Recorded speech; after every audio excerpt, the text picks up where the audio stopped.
سے رہیں گے. اب تو اے سی لگے ہوئے مسجد میں, پھر بھی تو تراویح نہیں پڑھتا.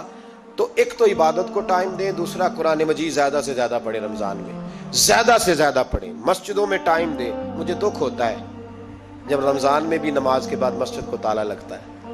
اگر ہم سارے آئیں مسجدوں میں, ہم رمضان شریف کے اندر وقت دیں, جس کے پاس ٹائم ہو وہ آ کے بیٹھ جائے, قرآن مجید کھول لے, تو میرا خیال ہے کہ مسجدیں بھی ہمیں دعا دیں گی کہ دیکھو ہر وقت انہوں نے میرے اندر تلاوت کی. ایک اور بات بھی عرض کرنی ہے, یہ مجھے کہا گیا ہے, میری اپنی طرف سے نہیں, یہ مجھے رکا دیا گیا ہے. کہہ دوں پکے نمازی ناراض تو نہیں ہو جائیں گے؟ جو پکے نمازی ہیں مسجدوں کے وہ میرے ساتھ وعدہ کریں, ناراض تو نہیں ہو جائیں گے؟ نہیں تسی نہیں بول دے, تساں ہو جانا. پکے بول دے نہیں پے, پکے کور دے نے پے. پکے نمازی, یہ پکے نمازیوں سے بات, ناراض تو نہیں ہو جائیں گے؟ یہ بول کے بتائیں, انشاءاللہ کہیں. کچے نمازیوں کو شکوہ ہے کہ پکے نمازی رمضان میں ہمیں گھورتے ہیں. رکھے دیے مجھے انہوں نے, کہتے ہیں پکے نمازی, کہتے ہیں فصلی بٹیرے آ گئے. یہ زیادتی ہے, یہ ظلم ہے.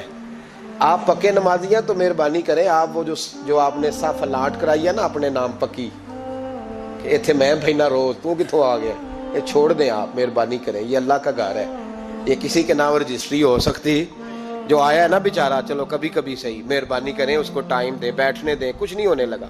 اور جب وہ آئے نا تو دعا کریں, جب اس کو دیکھیں تو کہ یا اللہ یہ آیا ہے تو ہمیشہ آتا ہی رہے, اس کو دعا دیں. مہربانی, بچے شکوہ کرتے ہیں, کہتے ہیں پکے نمازی سانس نہیں لینے دیتے مسجد میں. اور ایک بات اور, یہ حضرت علی کا قول ہے, اس کو دل کی تختی پہ لکھ لینا, دل کی تختی پہ, شیر خدا کی شیروں جیسی باتیں. حضرت مولا علی شیر خدا فرمایا کرتے تھے, وہ نیکی کرنے والا اچھا نہیں جو نیکی کر کے اکڑ جاتا ہے اور دوسروں کو گناہگار سمجھتا ہے, وہ نیکوکار اچھا نہیں.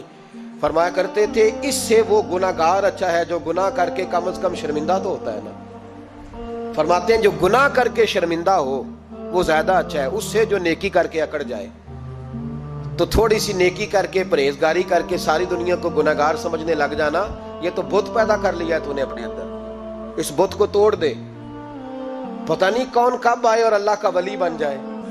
کوئی آیا لے کے چلا گیا, کوئی عمر بھر بھی نہ پا سکا. میرے مولا تجھ سے گلا نہیں, یہ تو اپنا اپنا نصیب ہے. تو مہربانی کریں پکے نمازی, تھوڑی شفقت کریں.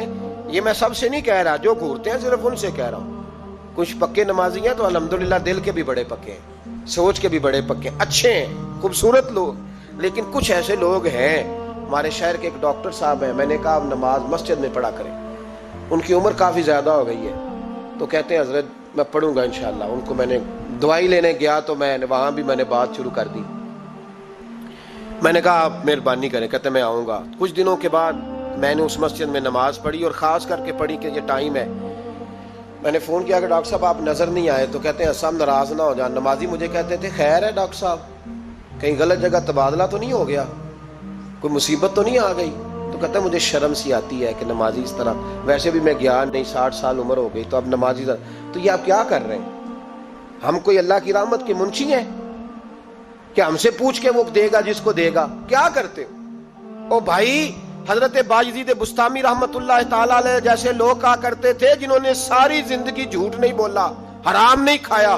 فرماتے تھے الفن کہتا ہوں, بالغ ہونے کے بعد نماز قضا نہیں کی, لیکن پھر بھی کہا کرتے تھے دعا مانگو میرا رب مجھ سے حساب نہ پوچھ لے. حساب والا نہیں ہوں میں, درگزر والا ہوں. عدل کریں تے تھر تھر کمبن اچیاں شانہ والے, یہ تو فضل کریں تے بخشے جامن میرے جے منہ کالے. تو مہربانی کریں, آگے چلیں. رمضان شریف میں سخاوت کرنی ہے. حضرت انس بن مالک رضی اللہ تعالیٰ عنہ فرماتے ہیں جس طرح تیز آندھی چلتی ہے, ذرا مثال دیکھیں صحابی کی کتنی خوبصورت. فرماتے ہیں جس طرح تیز آندھی چلتی ہے نا, اس طرح رمضان میں میرے نبی کی سخاوت چلا کرتی تھی. نبی پاک ہر سائل کو دیتے, جو قیدی بند ہوتے نا, قیدی جنگ کے قیدی کفار, حضور انہیں بھی آزاد کر دیتے رمضان. فرماتے جاؤ تمہیں آزاد کیا, سخاوت کریں. اور میرا مشورہ ہے اس دفعہ غریبوں سے غریب سخاوت کریں. نسخہ دے رہا ہوں امیر ہونے کا, تو سخی ہو جا, رب کریم تجھے امیر کر دے گا. سخی بن جا. مالا والے سخی نہیں ہوندے تے سخیاں کول مال نہیں ہوندا, ایتھے اوتھے دوواں جہان نہیں, سخی کنگال نہیں ہوندا. سخی بن جاؤ, میرے نبی پاک علیہ السلام نے فرمایا بندہ کبھی بھی جیب کا سخی نہیں ہوتا، سخی وہی ہوتا ہے جو دل کا ہوتا ہے۔ غریبوں کو میرا مشورہ ہے کہ 10 روپے دو، لیکن رمضان میں روز دینا، ہر شام دینا۔ غریبوں کو ساتھ بٹھاؤ، روٹیاں کھلاؤ، افطاریاں کراؤ، غریبوں کے گھروں کے اندر سوٹ پہنچاؤ، مدارس کے طالب علموں کو کپڑے خرید کے دو، جو کچھ نہیں دے سکتا وہ ایک مسواک لا کے دے۔ ڈیوٹی کرو، اپنے دائیں بائیں غریبوں کا خیال رکھو۔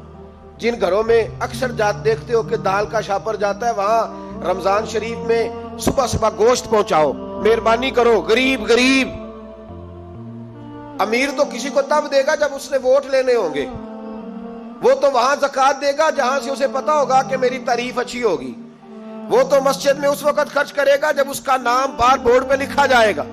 غریبوں، تم نے ظلم کیا ہے۔ اگر تم اپنی 4 غریب بھائی مل کے ایک غریبنی بہن کا خیال رکھتے تو اس غریبنی کو محلے کے چودھری کے پاس نہ جانا پڑتا۔ اگر 4 غریب بھائی ایک غریب بھائی کا خیال کر لیتے، تھوڑے تھوڑے جو صاحب حیثیت تھے، تو وہ مجبور نہ ہوتا۔ مہربانی کرو۔ حضرت عبداللہ ابن عمر رضی اللہ تعالیٰ عنہ ہر روز مدینے کے مسکینوں کو ڈھونڈ کے لاتے تھے، فرماتے تھے کہ ان کو ایک تھیلا دینا میں عزت نہیں سمجھتا۔ ڈھونڈ کے لاتے غریبوں کو اور اپنے سامنے دسترخوان بچھاتے رمضان میں، اور پھر ان پہ کھانے چنتے اور فرماتے غریب کھائیں گے تو میرا اللہ راضی ہوگا۔ ساتھ بٹھا کے کھلاتے۔ ایک بڑی عجیب بات ہو گئی، گھروں میں ہو جاتی ہے، جن گھروں میں زیادہ مہمان آتے ہیں وہاں یہ مسئلے بن جاتے ہیں۔ ایک دن زوجہ کہنے لگی کھانا آپ کا یہ آج مہمان کو نہ لائیے گا۔ کہہ دیتی ہیں نا بیویاں کبھی کبھی، یہ نافرمانی نہیں۔ اگر آپ کو کھڑا کیا جائے نا رمضان میں روزہ رکھ کے باورچی خانے تو لگ پتا جائے، اس کو نافرمانی نہ سمجھے، بیوی نے پکا کے نہیں دیا جی۔ تو حضرت عبداللہ ابن عمر کی زوجہ کہنے لگی آپ کا کھانا ہے، مہمانوں کا کوئی نہیں۔ تو حضرت عبداللہ ابن عمر کہنے لگے اللہ تجھے جزا دے، تو روز پکا کے دیتی ہے، چل اس طرح کر مجھے سرکہ اور کھجور دے دے، روٹی میرے مہمان کو دے دے۔ تو آپ کی زوجہ رو پڑی، کہنے لگی اگر آپ افطاری والوں کا اتنا خیال کرتے ہیں تو میں نہ کروں؟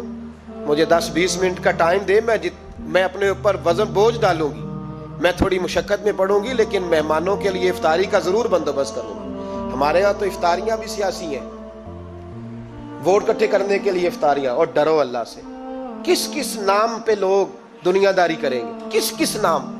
غریبوں کو کھلاؤ کھانا جن کو سارا سال گوشت ملتا ہے ان کی۔ میں کل یونیورسٹی میں کہہ رہا تھا کہ بڑا ہاتھی ہوتا ہے پر بادشاہ